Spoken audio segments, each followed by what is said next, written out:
Welcome to Off the Wall. My name is Trey. Thank you so much for taking the time to check out the show this week. We've got a very, very fun episode for you. We've got one of the most unique personalities in all of indoor and arena football on the program this week. It is Coach Bones Bagaunte of the Arkansas Diamonds.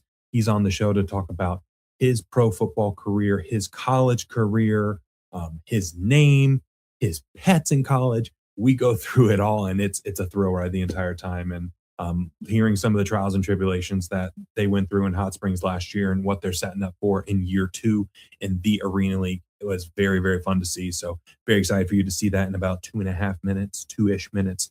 We'll also dive into some IFL news. We'll dive into some AF1 news and then some TAL news as well. But before we dive into any of that stuff, before we get to the interview with Coach Bones, it's time for social plugs. That's right. If you don't already, please make sure you're following us on all of our socials at Off the Wall FB, F as in foot, B as in ball, Off the Wall FB.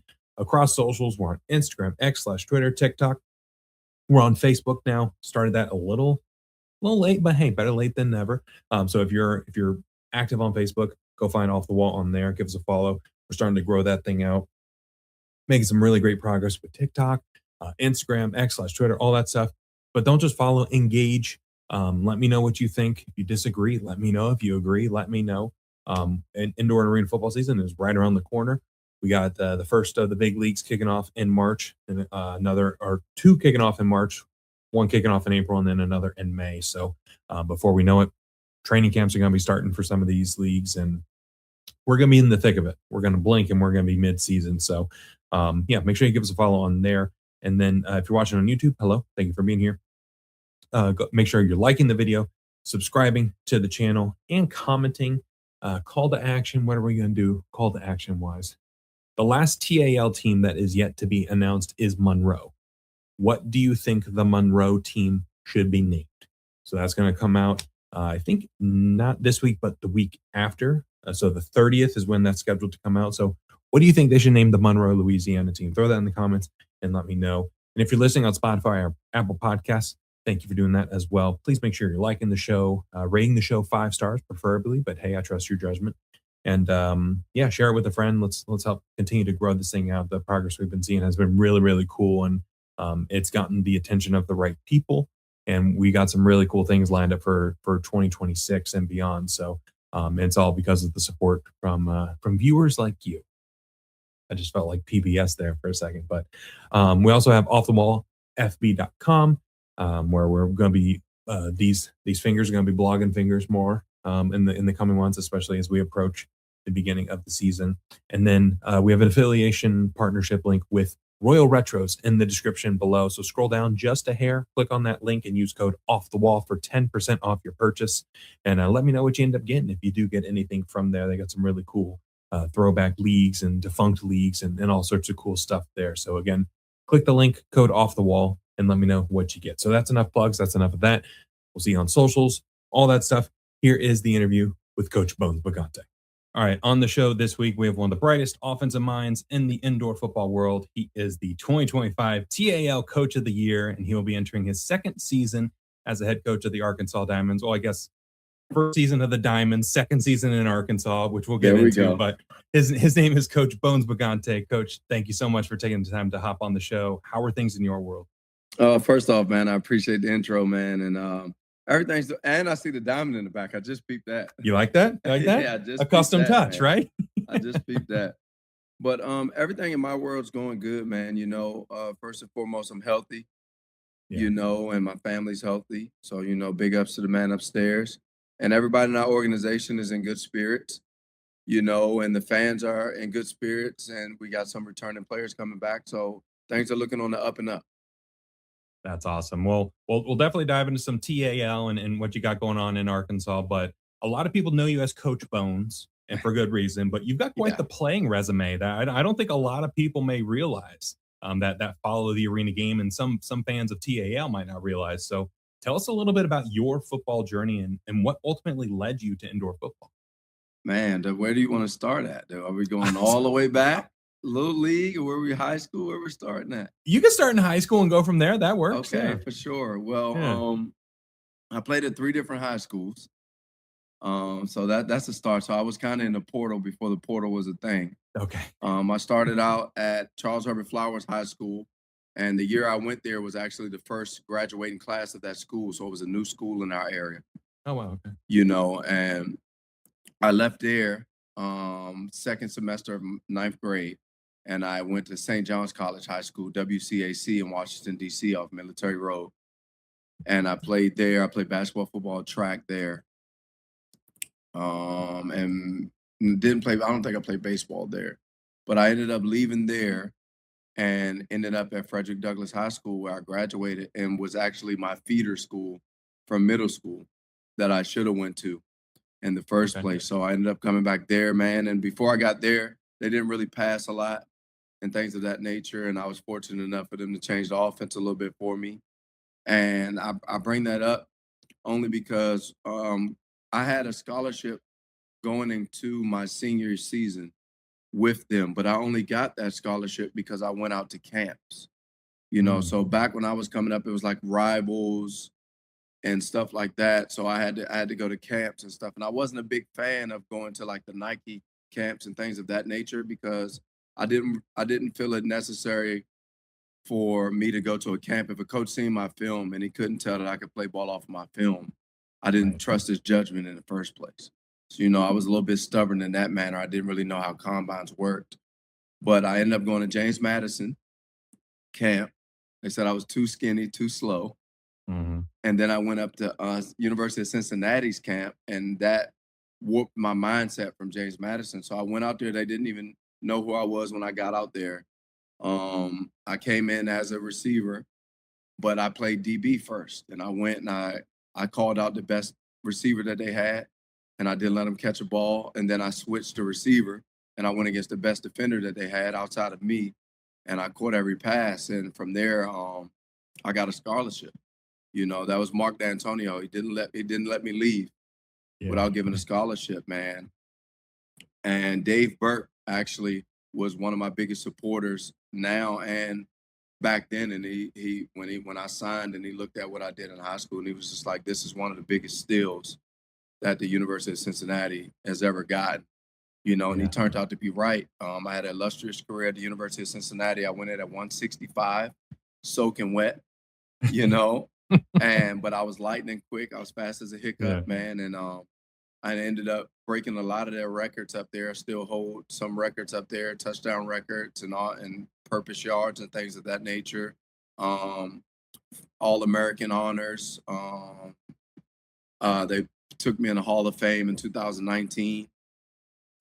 So that was big. And our whole team got into that 2019 with Travis Kelce and Jason Kelce and all those guys on that team as well. Left there, had a couple workouts with some pro teams, a couple stints, nothing to brag about. Had a cup of tea, and then they escorted me out. For one reason or another, you know how it goes. It's a numbers game, and it's not about how good you are. It's about what they need in that moment. Right. Yeah. But moving back before that, coming out, all my life I wanted to go to NFL, and I came out during the lockout. See, a lot of the kids that's playing now don't know about the lockout. So the lockout in 2010 was big for us because we didn't know if football was coming back. I mean, we figured because it's a big money machine, but we didn't know when. So during that time, I just went overseas and played basketball. Oh, okay. And I hooped in different tournaments and stuff like that. And then the basketball lockout happened. And then they sent me back because they were getting all these pros over there. Yeah. So I had a wild ride. And then my first ever team that I actually signed with in arena football was the Omaha Beef. Wow. Okay. Yeah. And they were in the IFL. And I played for them about 4 or 5 games, leading receiver in yards and stuff like that. And then I switched over to Nebraska Danger.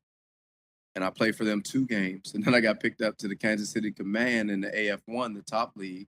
Yeah. And then I played 1 game for them. And then I had to work out with the Chiefs immediately. But I pulled my hamstring off the bone. So that kind of derailed me, man. So this arena life, I've been playing about 10 years in arena football, bouncing around from the IFL. I played in the NAL and things of that nature. So I believe I have a good track record and a good rapport with a lot of people and the way I played on the field. And in 2020 COVID year, the year after my last season with the Columbus Lions, at what I was 32, I had about 20 some odd 30 touchdowns and about 1,500 receiving yards.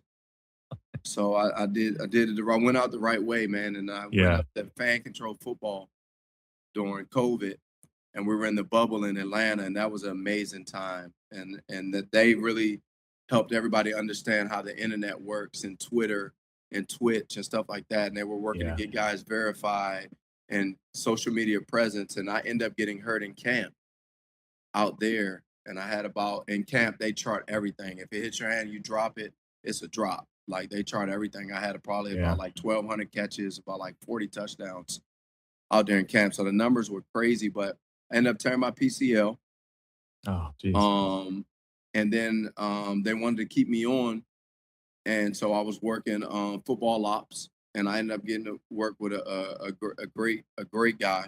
And he ran football ops for like the UFL and stuff like that before. So I got to work under him in football ops and learn the equipment room, how to order stuff, the logistics of how everything works. And then from there, I auditioned to host my own show because we were doing TV shows in the FCF, and I landed my own show called The Players Club, where I just interviewed players and things of that nature. My first interview was with a guy named Jordy, David Pendell from UConn, and Johnny Manziel.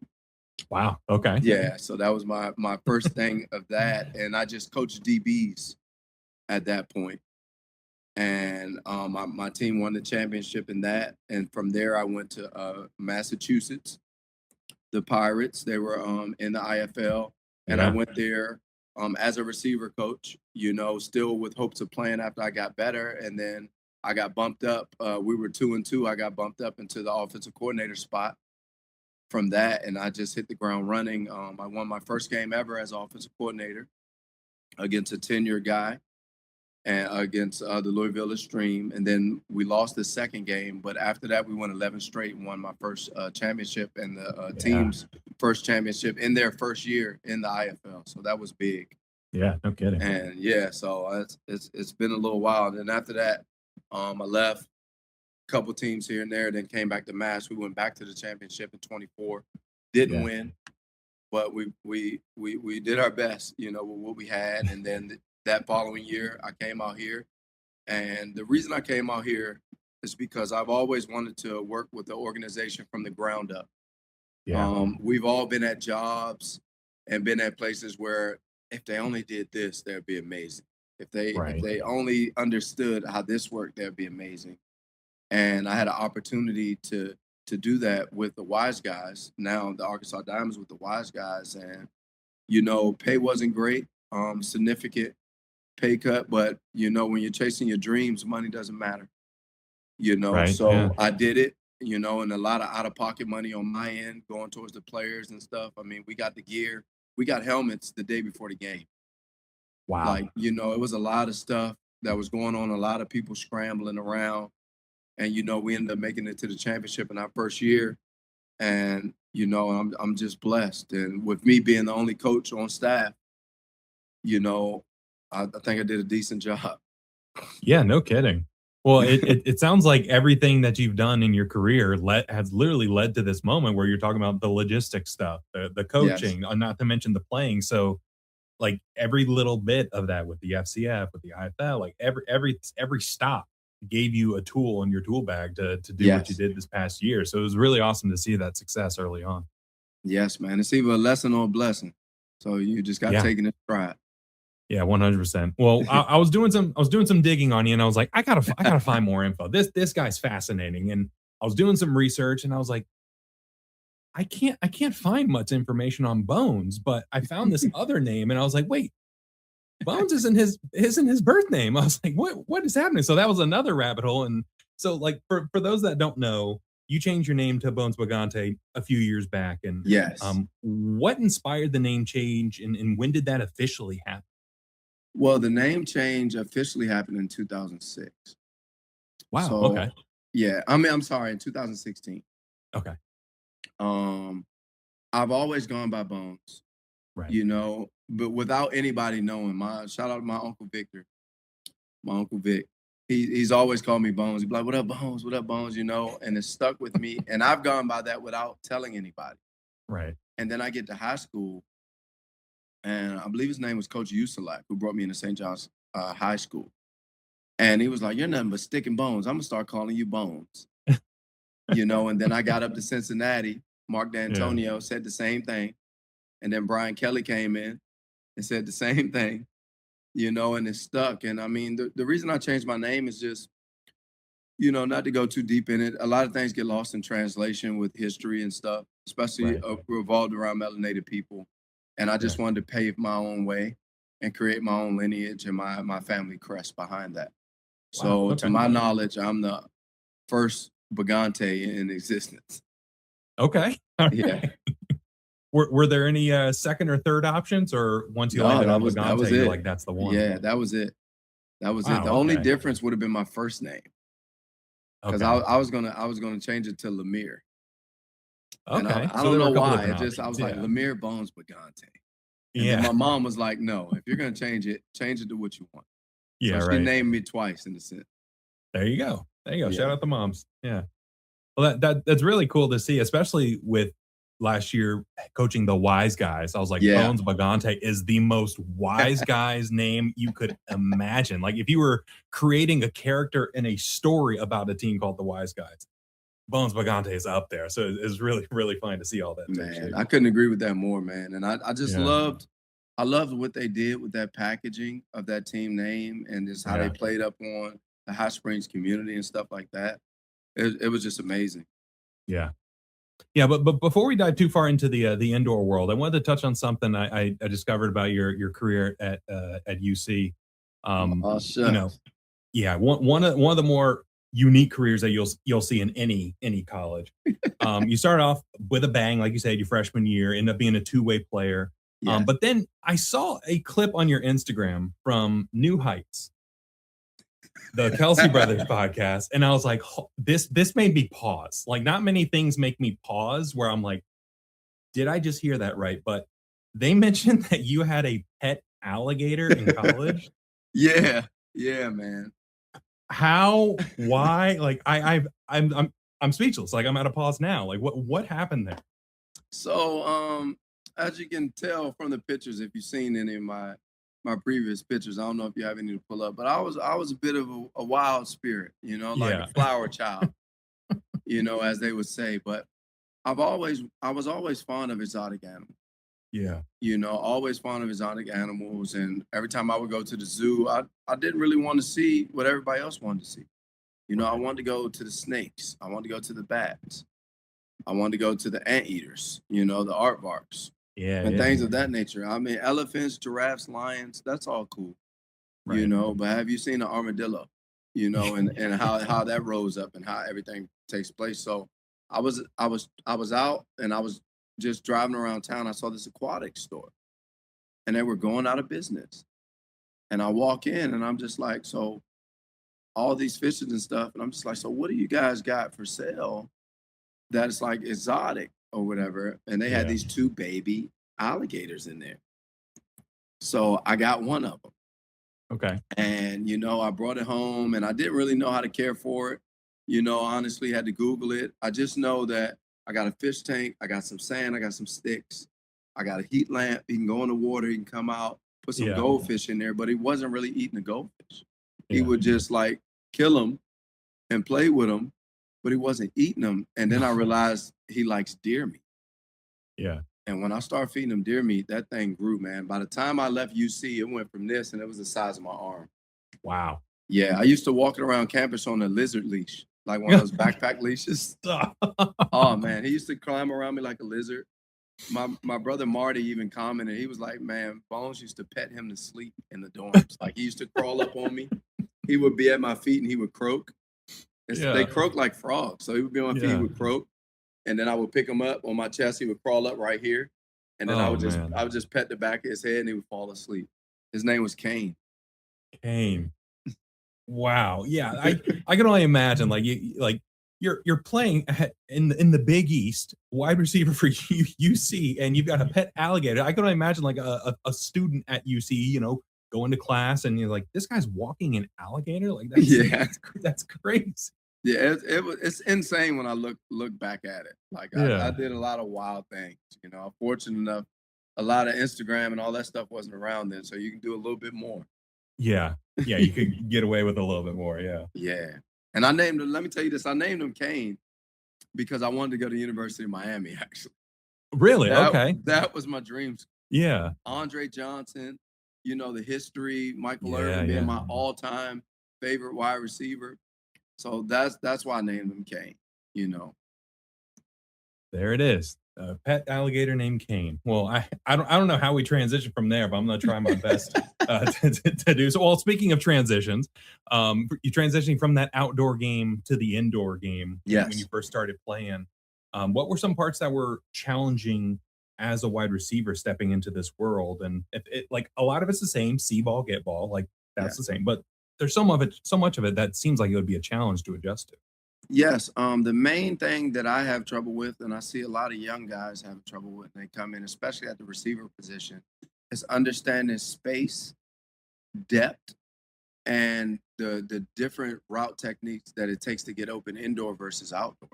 Right. Outdoor it's a lot of stick nods, a lot of head nods, a lot of and like that. And indoor, those indicators will hurt you because the field is smaller. So if I give a hard jab right, it's only 22 yards wide. Right. Yeah. He's going to jump 3 yards inside. I'll never beat him on the post. If I'm coming in high motion, full speed, it's only 50 yards long. I'm never going to beat him deep. He's going to be off 15 yards. Yeah. So those things, playing with tempo, playing with my weave and my high motion, understanding that routes don't have to be full speed. I was blessed with the opportunity to play in a spread system under Kelly, and finding windows was fairly easy to me. It's not that easy for a lot of people coming from the pro style offenses, but finding windows was easy to me. But I had trouble getting in and out of my breaks, and I would plant too hard and my foot would skip because I'm used to cleats and stuff like that. So you got to learn how to fall, how to hit the wall, all of these different things. I mean, my first practice in Nebraska, I remember I caught a dig and fell down and scraped both of my knees up. Oh. Like just meat clean off. So I had to deal with that the rest of the season. Yeah, geez. Yeah, that turf burn is brutal when it happens. It's a beast. Oh, it's a beast. Yeah, I think that's something people don't realize about the turf that these leagues play on. It's like it's that thick. Like it is not cushioned at it's all. Over top of concrete if you're lucky, because sometimes if you're lucky, over an ice ring with boards under it. Oh, yeah. It can be brutal at times. Oh, it's a gladiator sport for sure. Yeah. Yeah. Now I was doing some research on you, finding some more things for questions, and some of the stops you've had along the way, you were playing and coaching at the same time. Is that true? Yes, correct. How did that come about? Because like you were incredible playing, but then I was also seeing notes like he was wide receivers coach and assistant. Oh, and he was also first team all NAL. I was like, what? How did you do both, and how'd you stumble into that? Like, how did that start? Well, it all started back at the University of Cincinnati. When I had to switch from receiver to corner, when I got the opportunity, I started out as sixth string under Coach Kerry Combs. Shout out to Coach Combs. Yeah. And he gave it to me straight. He's just like, Bones, I love you, but you're going to have to start at the back of the line. I got guys in front of you, and they've earned that right, So camp, I went in at 6. In the spring game, I was starting, So I did my job there. But with that being said, I had to learn the offense well enough for them not to allow me to practice, so I could just practice with the defense. So that made me a student of the game. Wow. So I had to take in a lot of information at once offensively. And even at practice, if you go back and ask guys, they made me turn around when the offense was giving signals because they thought I was cheating the plays because I was on them. I was in their hip pockets. So they couldn't understand it. That was the only reason. So you fast forward now, I was in Nebraska for 3 years with Coach Mike Davis, who's actually the head coach of the defending champions, Las Vegas Nighthawks. You know, he gave me a great opportunity out there, and we had some amazing guys out there, some high caliber talent, just like they have in Vegas.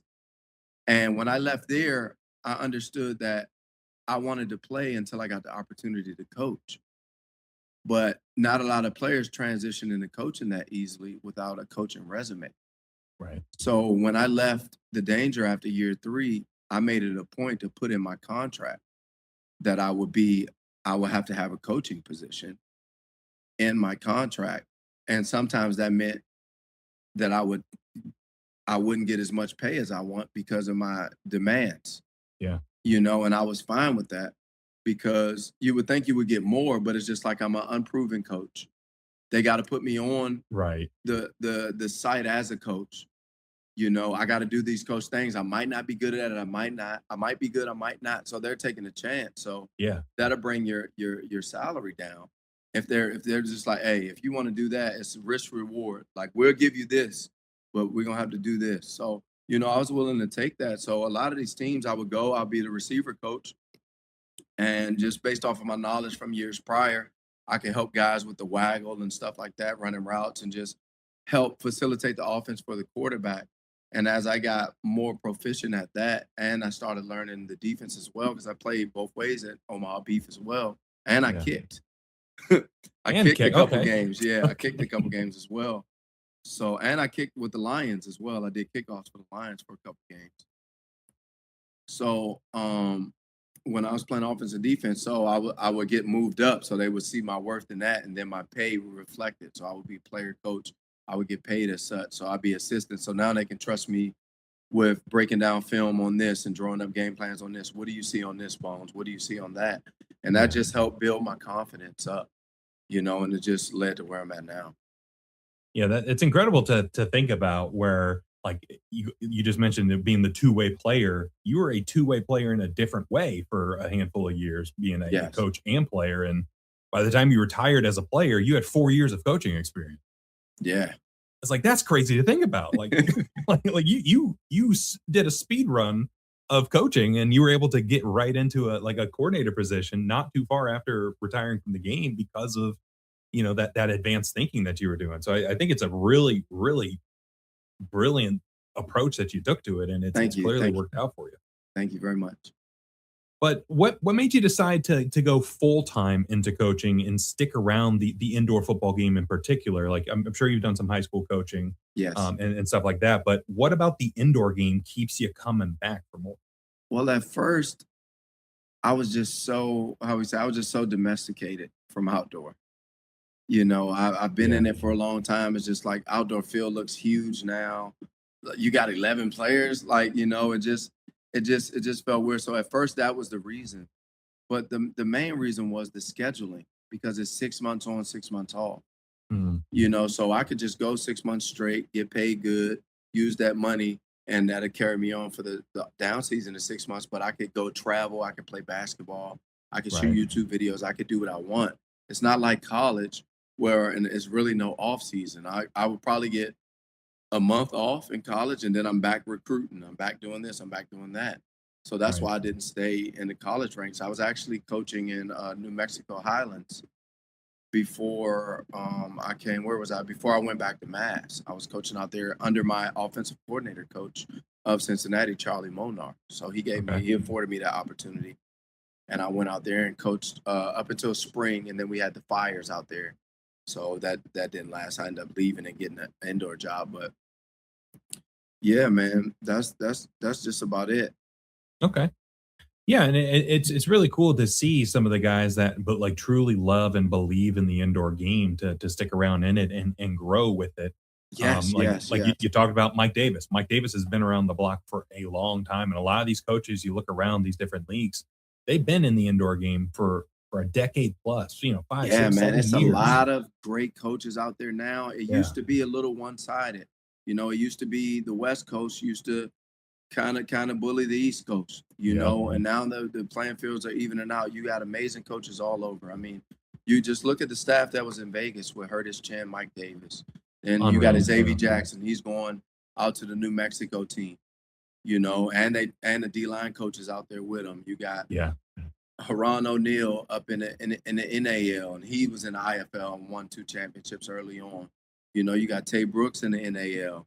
You got Rajon Kaiser, who was an amazing Arena 1 player. Yeah. You know, and still holds an interception record at DB. And now he's coaching. He's actually was my defensive coordinator up in Mass when we won our championship. You know, we got Ron Miller. We got Corey Roberson. We got like Ross. We got like everybody. Like There's so many great ones out there. Yeah. So many. We got so many.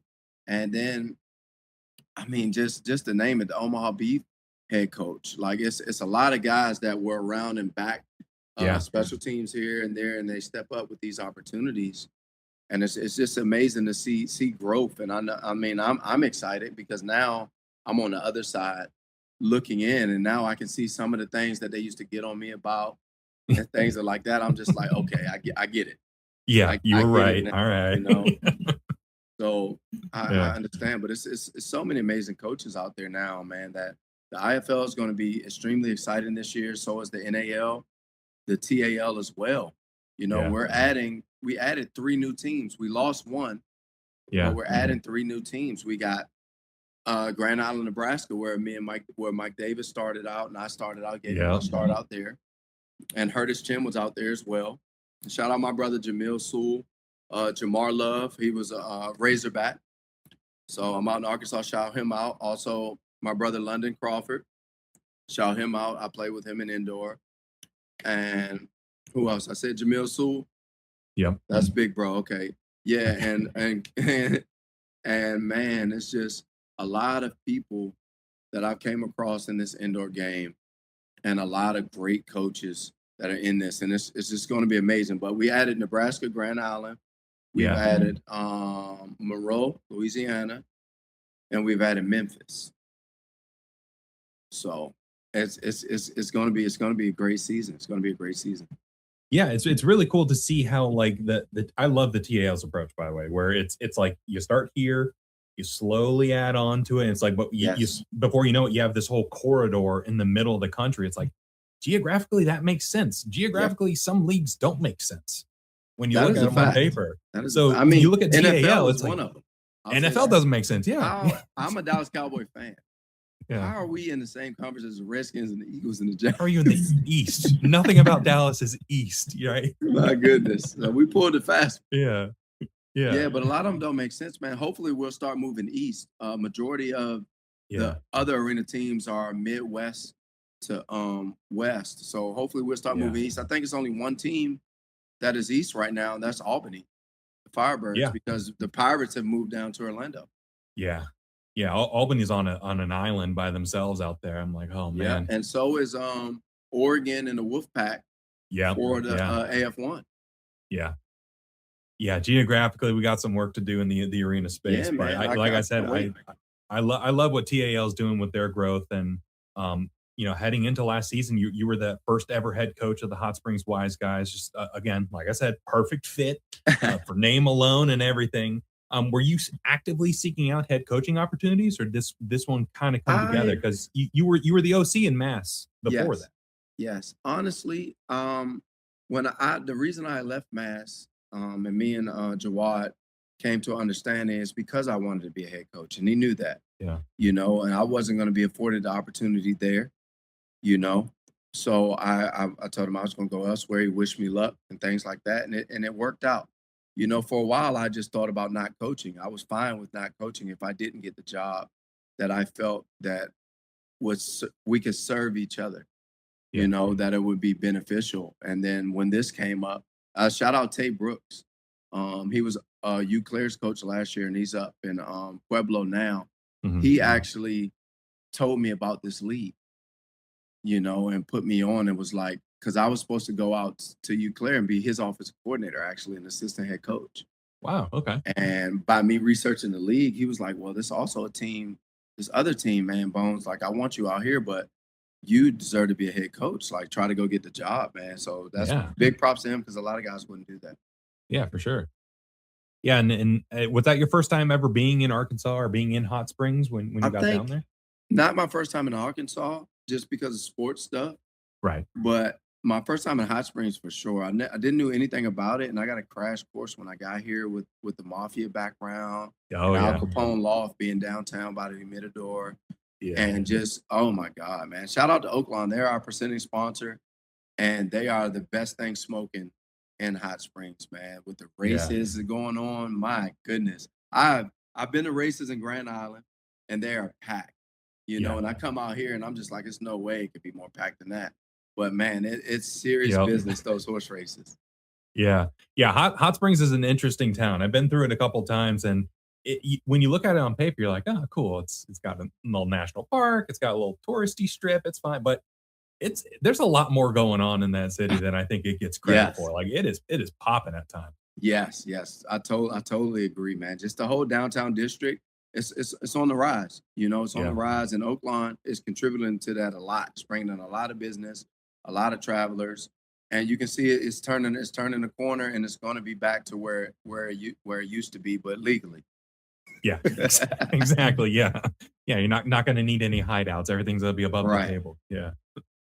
Well, from a coaching and play calling perspective, what was it like going from that 8-on-8 indoor style to this 7-on-7 style of TAL, where I guess some of the X's and O's were similar, but just personnel wise, it was different. Was it much of a?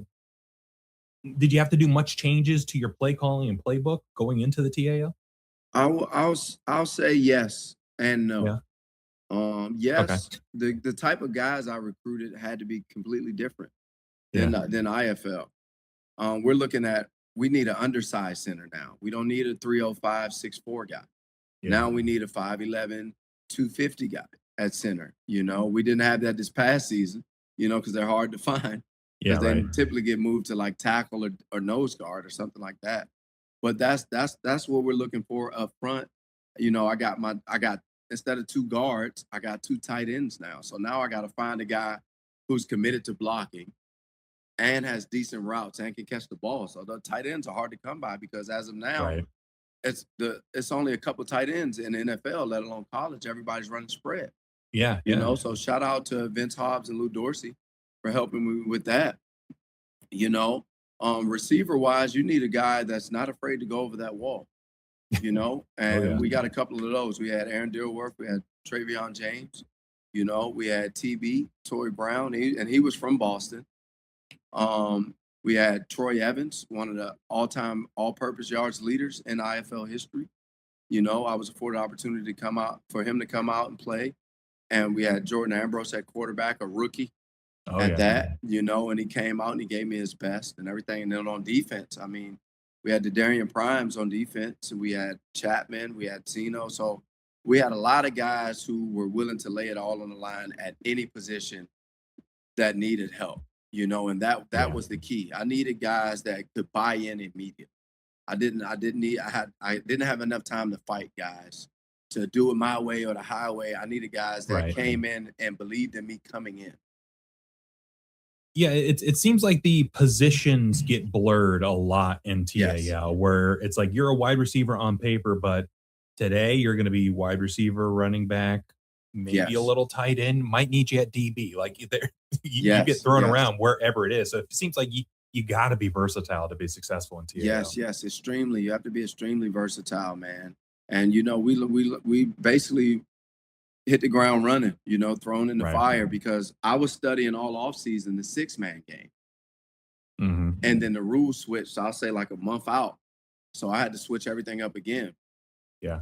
So basically at that point, I was just like, we're going to wait to camp and we're going to figure it out together as a team. We're all going to learn this together as a team. And that's the best way I felt as though we could approach it. And that's the way I approached it with Mass, especially when you have a rookie quarterback. Like Alejandro Benefield is a great quarterback, amazing player, amazing human. And he was a rookie, when we won the championship and he ended up winning MVP. So you got to learn with your players, and you got to admit fault. Like I'll be the first one to say, I'll yell at them all day. If I'm wrong, I'll tell them my bad. I was wrong. And as loud as I'm wrong, as loud as I yell at you, is the same loudness I'm going to be when I let everybody know I'm wrong. Right. Yeah. Well, yeah, you touched on Jordan Ambrose. He was one of the most electric players in TAL last year. When he was hot, he was hot. Like there was Yes. not much you could do to stop that guy. And you guys made it all the way to the Arena Crown in that very first season. All in all, a pretty successful debut in TAL. But how would you grade the season as a whole when you look back on it now? When I look back at it, um, outside looking in, I'll say A minus. Okay. Outside looking in, I'll say A minus. Inside looking out, I'll say an A double plus. And let me tell you why. So outside looking in, no one sees what's going on behind the scenes. No one knows what we're dealing with. No one knows about anything. And I haven't really spoken about this publicly, so I'll say it on here.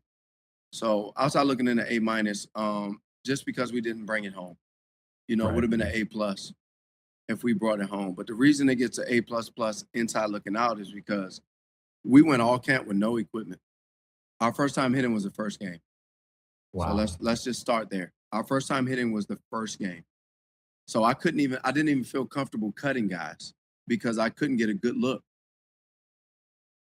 So I had to keep some guys around. And the first two games were like our camp. The first 2 weeks of our season were like our camp, where you're seeing a lot of change in parts, and that hurt us in some areas and helped us in some areas. And we outside of that, we're dealing with a lot of stuff. I won't get into it, but a lot of stuff going on that wasn't working in our favor. Just because we're a new organization and we're trying to get up and running, let alone the championship week. We left on Thursday. Okay, we left on Thursday. The game was Saturday. We had 2 layovers and then had to drive 3 hours to get to the game. We ended up getting to the game Saturday morning at 7:00. And we left Thursday. Okay. Brutal. And we played 7 at night. And at halftime, we were only down 10. So that's why I say an A plus plus. I know the players were tired because I was exhausted and I didn't even play. Yeah. And it's no point in mentioning that because I wouldn't care if they did it. A win is a win. Right. So it doesn't matter. So but that's why I say A plus plus, because had we had pulled that game off, I mean, my goodness, no one would have understood the magnitude of what just happened, especially with everything going on behind the scenes with us we only had like a couple food sponsors, man. We were eating pizza every other night. Yeah. And Chicken Express, man. Like we were out here thugging it.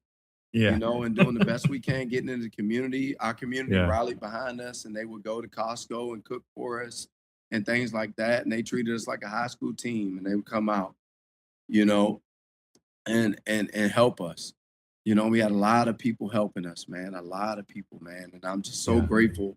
And that's one of the reasons that I made it a point to come back, because it was such a front porch mentality out here, and the people treated us with such respect, and they just appreciated us being here. Like we could have been owing forever. They just appreciated what we were doing and bringing to the community on top of us winning. It was just amazing. And shout out to all the fans, man. We averaged 2,500 our first season. And that is, for anybody who doesn't know arena football, that's incredible. That is literally unheard of in this day and age. Back then when I was playing, when we were on TV, ESPN, packed house. But in this day and age, literally unheard of. Yeah. Well, it's really cool to see that community support and like new ownership coming in, and it's like, all right, year 2 already off to a better start than year 1. You're getting involved with the community. You got the rebrand to the Arkansas Diamonds. You're rocking the tee, rocking the hat there. It seems like going into year 2, not to put you on a throne too early, but it seems like you guys are going to be one of the teams to beat in 2026. What are some things you're looking forward to building on in year 2?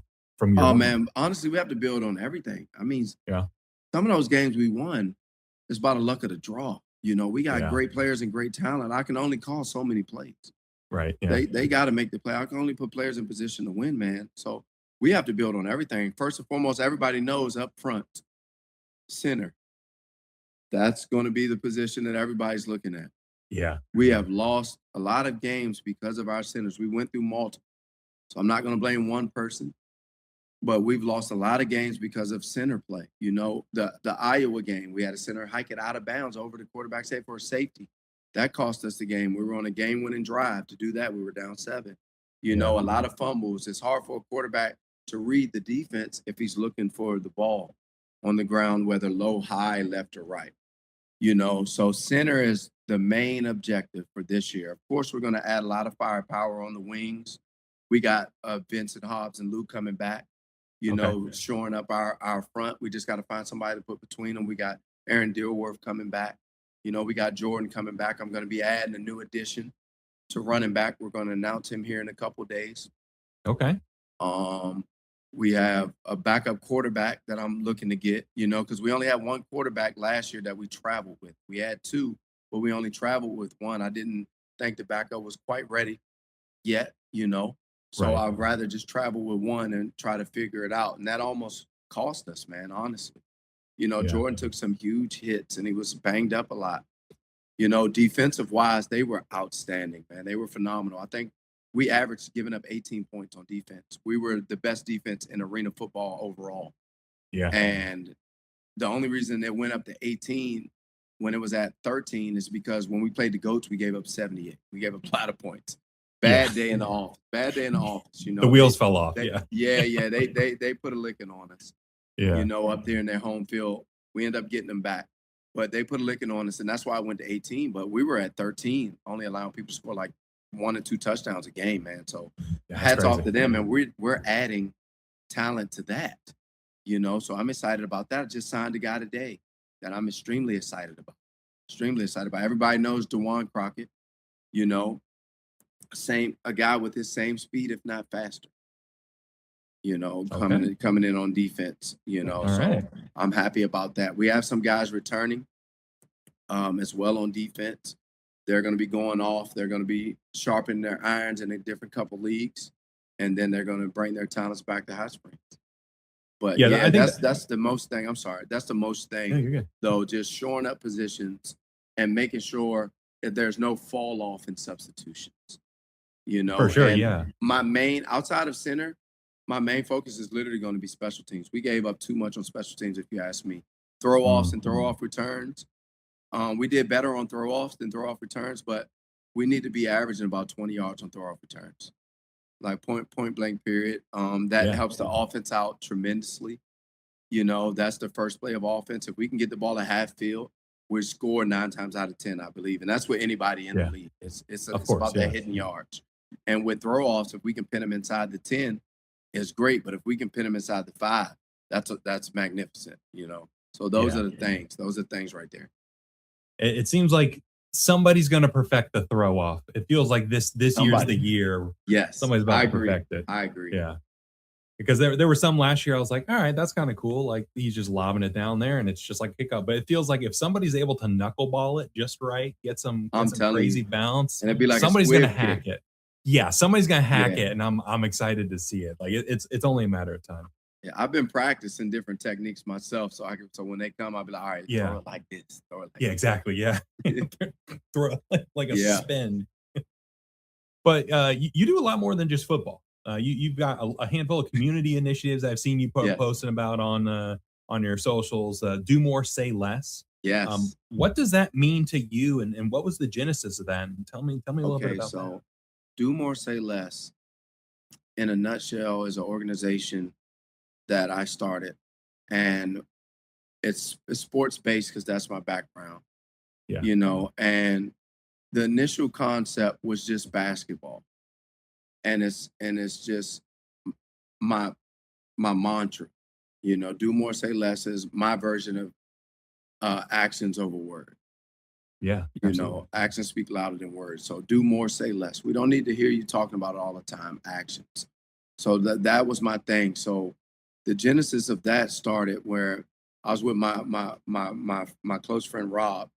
I call him my brother. We started the Hoop Bus together, Hoop Bus Maryland, and I wanted to go around and start cleaning up parks and renewing parks.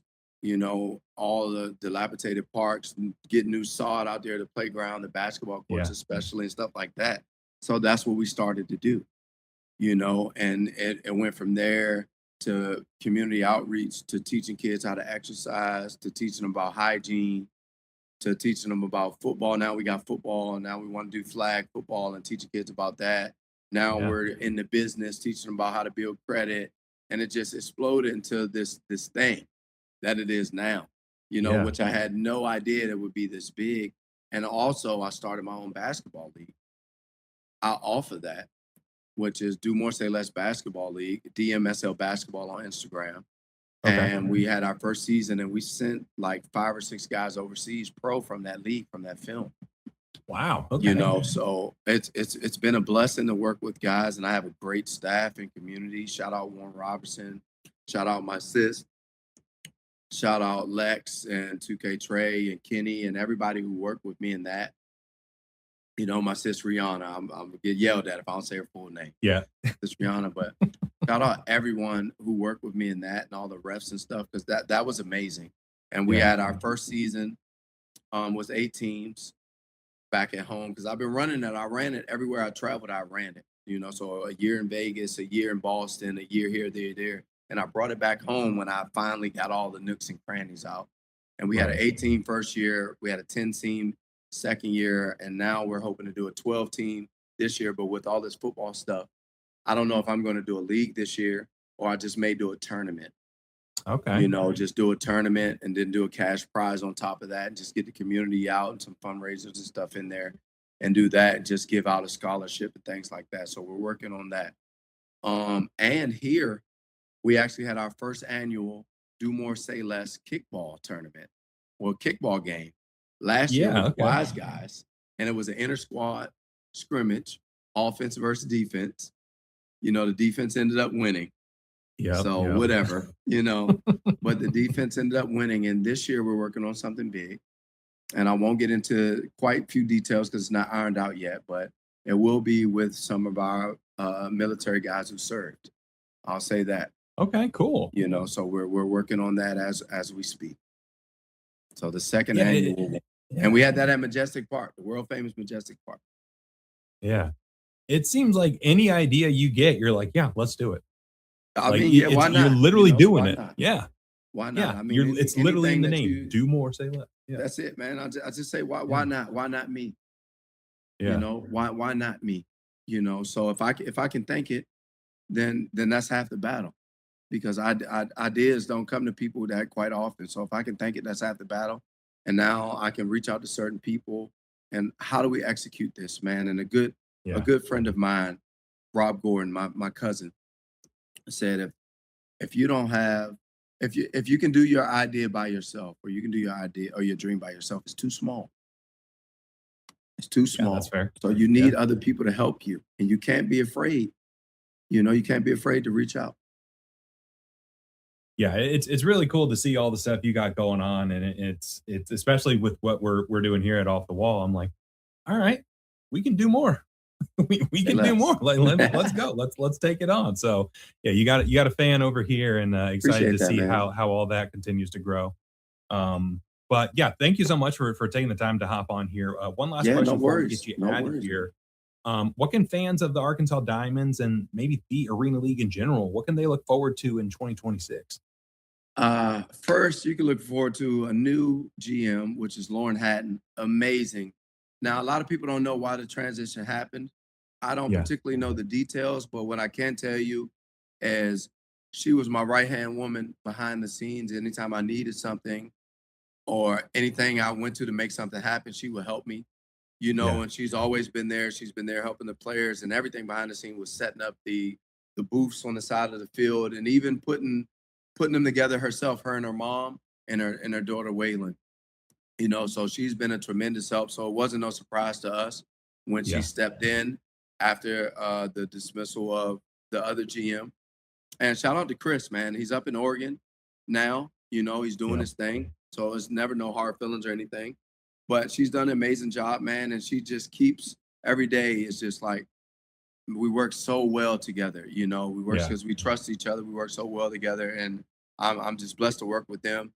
Mark, our owner in the Dales Corp, amazing group of people, amazing energy, man. We went to the Christmas party. They invited the diamonds to their Christmas party because he owns a lot of different businesses, restaurants, hotels, and things of that nature. So that was a blessing, and I got to learn a little bit more about them, and they got to learn a little bit more about us, and that was amazing, man. And just let me tell you about an owner. It's very rare that you get an owner that truly cares and go about things the right way.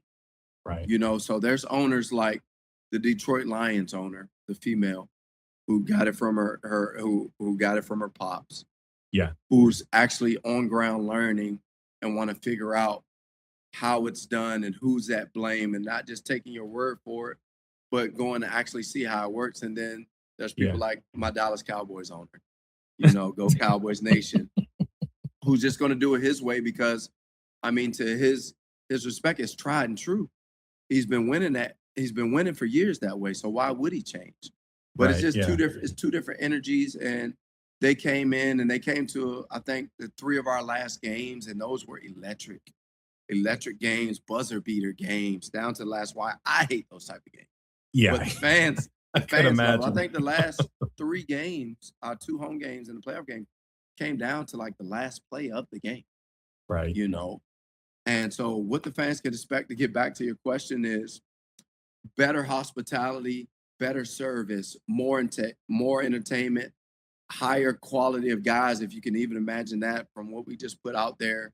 A better fan experience. We're even got some things working so we can get passes and stuff. And we're working on VIP sections where you buy your ticket and it's all you can eat and drink just for this section. You got to have a band for that. And we got Langers coming out. We got different pyro guys, different intros. We're also going to have like a section where if you bring your little kids in, that we have somebody watch them, like a daycare, like a kids town.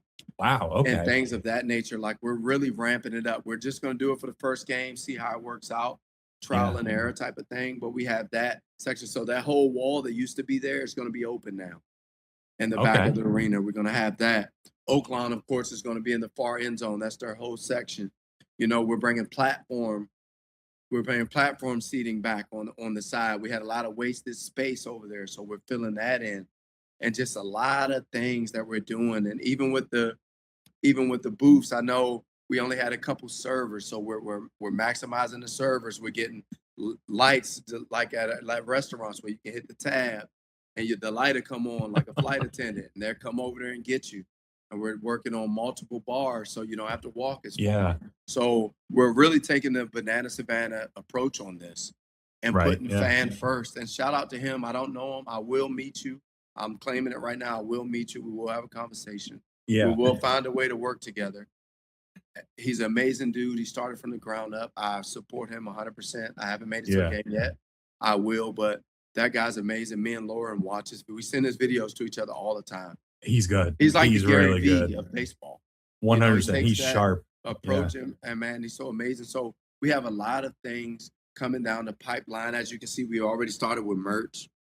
Yeah. And once we go off air, just stay on for a little bit. I get your sizes and info so I can shoot you some gear. Cool. Thank you. Things of that nature. But I'm extremely excited about all the stuff that we have behind the scenes going on, and don't want to give away too much, but we're working on some stuff. We're working on some stuff to give people access weekly about what we're doing, kind of like what Dallas did, like a little Hard Knocks type of vibe. So that's all I'll say on that. So we're working on a lot of things, man. And I'm just overly blessed. And, you know, I'm extremely excited with the ownership. I trust them. Like wholeheartedly. I trust them. And I moved down here officially, you know, so I am an Arkansas resident. I believe in them that much. And I believe in this organization, that I am a full-time Arkansas resident. And I'm even looking for coaching jobs at the high schools out here as we speak, because I want to be a permanent resident. And I believe this is where I need to be. That's awesome. And that's if that's the stuff you're able to share and you're not able to share some stuff, I can only imagine some of the things you got in the hopper. So it's really cool to see that year one, you had some growing pains, some more difficult than others. And you made it to the championship. Yes. So if year two, you learn from those things and continue building, the sky's the limit. So I'm really looking forward to seeing what you guys do this upcoming season. Thank you, man. Thank you. Well, everyone give Coach Bones a follow, give the Arkansas Diamonds a follow. It's in the description below. Just scroll down just a little bit, and it's right there. Let them know you heard them on Off the Wall. And yeah, Coach, best of luck in 2026, and we'll be in touch soon. Okay. Thank you very much, man. God bless, and as always, do more, say less. Diamonds out. Big thanks to Coach Bones again for joining the show this week and talking through his college journey, his pro journey, learning about his pet alligator cane. So hearing about some of the cool stuff they got going on in Arkansas for year 2 in the Arena League. It's gonna be really cool to see this roster take shape. We've already seen some players get signed, like Meatball Carter, who is a veteran of the indoor game. Yeah, it's gonna be very exciting to see what the Arkansas Diamonds can do in year 2. Year 2 as an organization, technically year 1 as the Diamonds. I don't know, however you want to cut it, but yeah, make sure you go say what's up to Bones in the at his socials, which are also down below, and then show some love to the Arkansas Diamonds as well. Let them know you heard Coach Bones on Off the Wall. So we'll start with the Arena League this week, and the biggest thing that we can touch on is the Memphis Hound Dogs. The day of or the day after we released the last episode, they released the name of the Memphis TAL team, and Memphis Hound Dogs is what it is, and the branding is unbelievably good. Incredible job by Foozer Sports Design with the branding and the naming and everything. We'll put I don't know how we'll do the graphics. It'll be on the screen as I'm talking about it here, but just a really awesome job with the Hound Dog logo and incorporating different elements of Memphis culture, of Tennessee culture. The football has the 3 stars of Tennessee, which we've seen some other Tennessee-based teams like the Nashville Cats do. The Hound Dog is wearing an Elvis costume, Elvis suit, nod to Memphis. But then something we learned on socials from Foozer is that the suit in particular is the Pharaoh suit. That's a tip of the cap to the Memphis Pharaohs of the 90s that used to play in the pyramid in Memphis. So a lot of thought went into this, a lot of really cool stuff. I just think they did a really awesome job with every logo, with every alternate logo, with the paw, with the little M on it, the record for the music culture, just everything about it was really, really cool. So a big shout out to them, and I'm excited to see how those uniforms end up looking for the Memphis Hound Dogs, and that merch is going to be flying off the shelves. I can already tell, and hopefully Memphis will rally behind that team and really support it and give it the love that it deserves. But some ownership stuff has been rumored as well. Not going to touch on it too much here until it becomes a little bit more solidified. But you can go over to the Off the Wall socials, specifically on Twitter, where I touched on it and mentioned what may be rumored there. So that'll be your little nugget to go over to X/Twitter and check that out. But yeah, really cool designs for the Memphis Hound Dogs by Foozer Sports Design. And the last team that we're waiting for is Monroe. Where are they going to be named at this point? But Memphis is going to be a very great regional partner for the Arkansas Diamonds, not too terribly far from Monroe either. So the South TAL is starting to build itself out, starting to take shape. Now we just wait for Monroe. And what do you think Monroe is going to be named? Throw it in the comments below.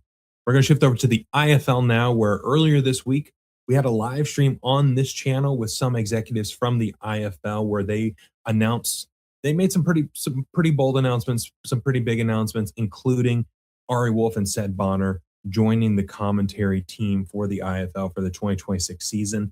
Now, if you're not familiar with Ari Wolf and Sed Bonner, they've been around the game for a long, long time. You can go to the live stream, pause this, go to the live stream, come back, hit play again. But Ari Wolf has been around the arena football game for 25 years, 26 years at this point. Might 28 years. He started in 98. God, math is hard. He started in 98 doing play-by-play for the Albany Firebirds, went over to Philadelphia, eventually to do the play-by-play for the Soul, eventually got involved with the AFL doing league-wide stuff, and some of the stuff that he was doing as play-by-play, as sideline reporting was really, really innovative, really, really cool. Specifically, one of my favorite things was him talking to the coach as the play is being called in. So the coach will say, we're running yo-yo streak. And then he'd ask the coach, hey, what's the play call? What are we doing here? The coach would tell the audience what's about to happen before it happens on the field. It was just a very unique viewing experience and was really, really cool to see. And I'm happy that's going to be coming back, as they touched on the live stream. And then Sed Bonner, just one of the absolute greatest quarterbacks of all time in the arena game. Played for many years for the Arizona Rattlers, and so the fact that he's coming to the IFL to call some Rattlers games is going to be very, very special, and it's going to be very, very cool to see. But they're going to be teaming up with Brent Stover for Sunday night indoor football. It's looking like that one's going to be on FanDuel Sports Network specifically, but we'll get clarity on all that very, very soon. But Ari Wolf and Sed Bonner coming over to the IFL, big time, big news for arena football nerds out there like me. And if you're not familiar with their body of work, go to YouTube, look up an Arena Bowl, look up any arena game from the 2010s. One or both of them are probably on it, and the insights that they can provide to the game and to the sport is second to none. And I'm excited to see them get in the mix and get going with the IFL.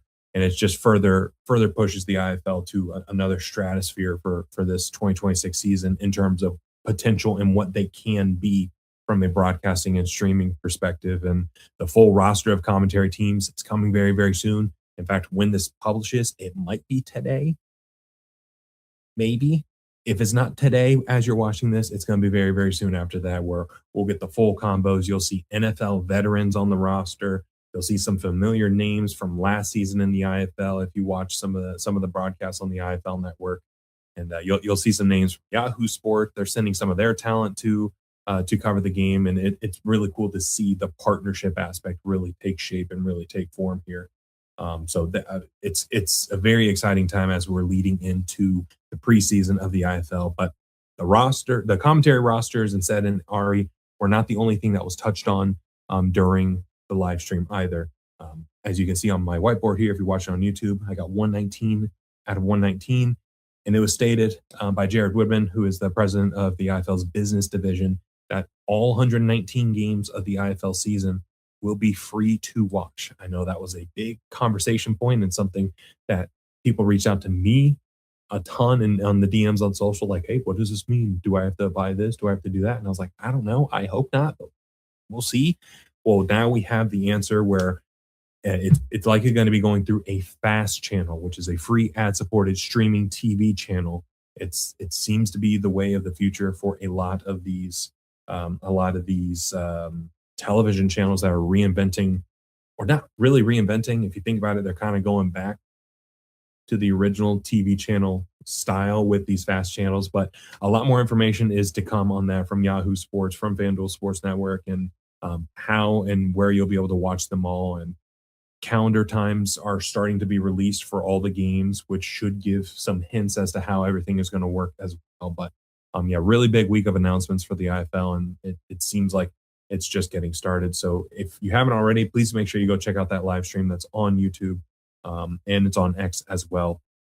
So if you're listening on Spotify or Apple Podcasts, go check it out on YouTube. It's worth the watch. It's a good 32 minutes of back and forth between the director of broadcasting, Brent Stover of the IFL, president of business operations, Jared Whitman, Ari Wolf, and Sed Bonner. And I just kind of stirred the pot and kept the conversation moving. So it was a really fun conversation, and heavily suggest go checking it out. Then the last thing we're going to do is touch on the AF1 here. And the biggest piece of news out of the AF1 this past week is Duane Brown, wide receiver who was the offensive player of the year last year for the Firebirds, is back in Albany after that historic season last year in the AF1. He was signed with the UFL, the Memphis Showboats in particular, but then the UFL did their whole thing where they seemed to revamp and shake things up yet again in the off season. So everything got shaken up, and it just seemed like he was on the outside looking in terms of roster spots and whatnot. He's one of the best wide receivers in all of indoor and arena football, and I was hoping that we would see him get the opportunity in the UFL just because he's won the last two championships with the AFL and Billings, and then AF1 with Albany. So he's kind of running out of things to accomplish in the arena game, but he's back with Albany, and we'll see what that means for that Albany offense. But it feels like we're gonna see a few more veterans from last year's team come back, and some announcements to be made over the next couple of weeks leading into their season kicking off in April. But that's just my feel on the situation. Don't know anything for certain, but wouldn't surprise me to see a certain quarterback come back. Wouldn't surprise me to see another certain wide receiver come back as well. So Duane Brown, Offensive Player of the Year, back with the Albany Firebirds, and Albany is just continuing to reload. And that's the show. Thank you so much again for watching the show. Thank you to Coach Bones for joining and talking about his college journey, his pro journey, his coaching journey, and all the stuff in between. Like I said, very excited to see the Arkansas Diamonds take shape and see what they're going to be all about in 2026 in the Arena League. And they're going to be one of the teams to beat based on how things are looking in the landscape right now. And socials, if you're not following us already, make sure you follow us at Off the Wall FB.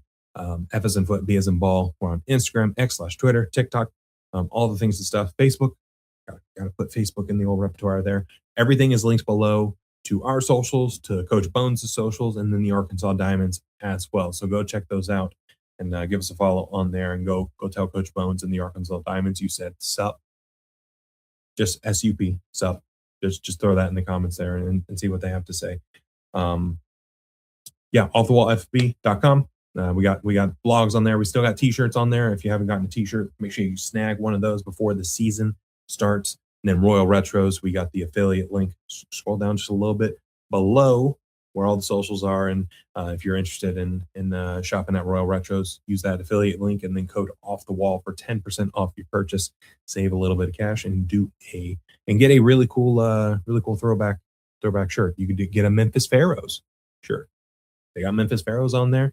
They got all sorts of teams on there. So if you're interested, make sure you do that.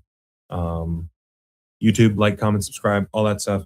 Spotify, Apple Podcasts, make sure you're liking the show, rating 5 stars, preferably, and sharing it with a friend. Let's continue to grow this thing out. Lots of cool stuff on the horizon. IFL season's around the corner. NAL season's around the corner.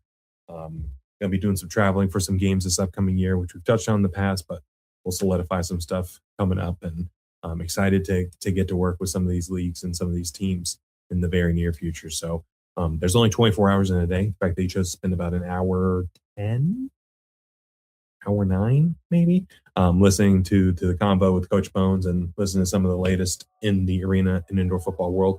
It means a lot. So thank you so much for taking the time. Hope you have a great rest of your week. Take care. We'll see you on socials.